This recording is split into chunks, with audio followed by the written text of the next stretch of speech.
Welcome to Six's Overdrive, everybody. I got a nice topic on my mind for today. Wheelie King DR650, I am so much in love with you. I'm gonna talk about something that's kind of got me worked up a little bit here lately when I was talking to a buddy about what bike should you choose, and really think about it. Do you really want a cruiser? Let's roll the music.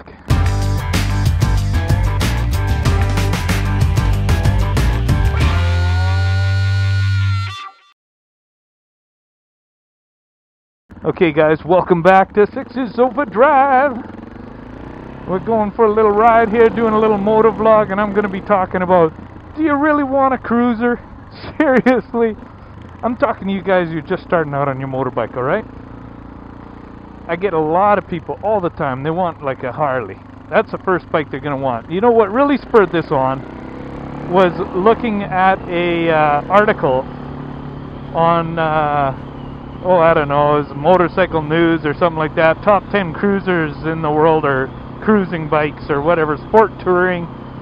And I'm like, okay, that's all good. That's all great for guys that, have been riding for a long time and they know what they want. But what I'm seeing way too often is guys thinking that the bike that they need is this huge sport touring bike. Oh, let's just go off-road. Can anybody help me out with this? Is this legal at all, what I'm doing? I do have my license, right? So shouldn't it be legal?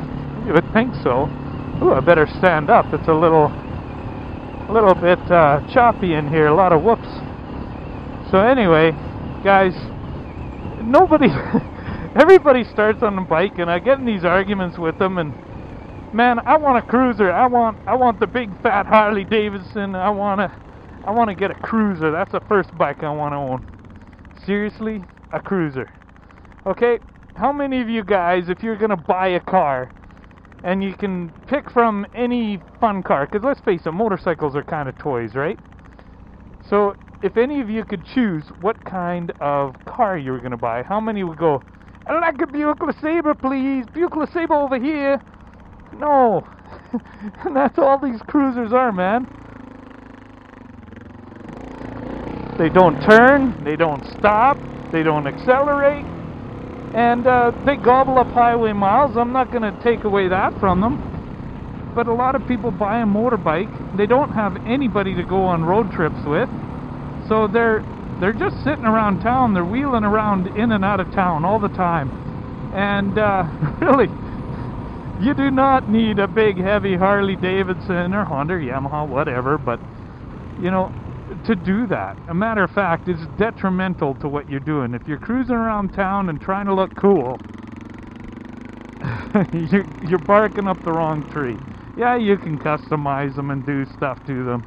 But guys, they're heavy, they're slow, they're loud, they're hard on gas. They're not a great bike if you're trying to figure out if you like motorbiking. Why don't you get something like an upright naked or a standard?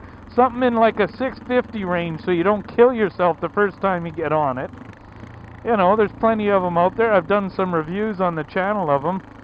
Or get something like a single-cylinder 650 that you can see if you like dirt or off-road, or even a 250 if you want to start out nice and light. But let me tell you guys, this thing goes around the world for $5,400 Canadian. It'll go up to 100 miles an hour. So, and it sure as heck is a lot more fun than just cruising around in town. I know some of you guys like to wear a little beanie helmet, and I'm not disputing that. If you've put on more than 5,000 miles a year, I'm going to make that as the dividing line. If you put on 5,000 miles a year, and even if you've only rode for 1 year, and you decide that that's what you want, you just want something that's slammed, low, mean looking, loud sounding, more power to you. I'm happy for you. But that's you guys that are getting into motorbiking, don't let your friends with their Harley Davidson say the only bike to buy is a Harley Davidson, because it's not. Alright? The nice bikes, they're fine. But it's not the only bike to buy, and let me tell you, it is the least, save from like a Honda Aspencade, which probably actually is more fun than riding a Harley Davidson if you just look at acceleration, braking, turning, all that kind of stuff. The Cruiser is absolutely balls to the wall. The worst handling, accelerating, braking motorcycle on the face of the planet. I know scooters that are better handling than Cruisers. But anyway, guys, so just think about it. Just think about it. If you decide to get yourself a Cruiser anyway, because you honestly think you're going to go on that big long road trip to Vegas or wherever you're from, then fine, go ahead, buy the Cruiser, buy the tassels, buy the leather chaps, do what you gotta do. But guys, I'm just telling you, it's not the smart thing to do. This is Six's Overdrive, and that's all I gotta say about that. Bye-bye.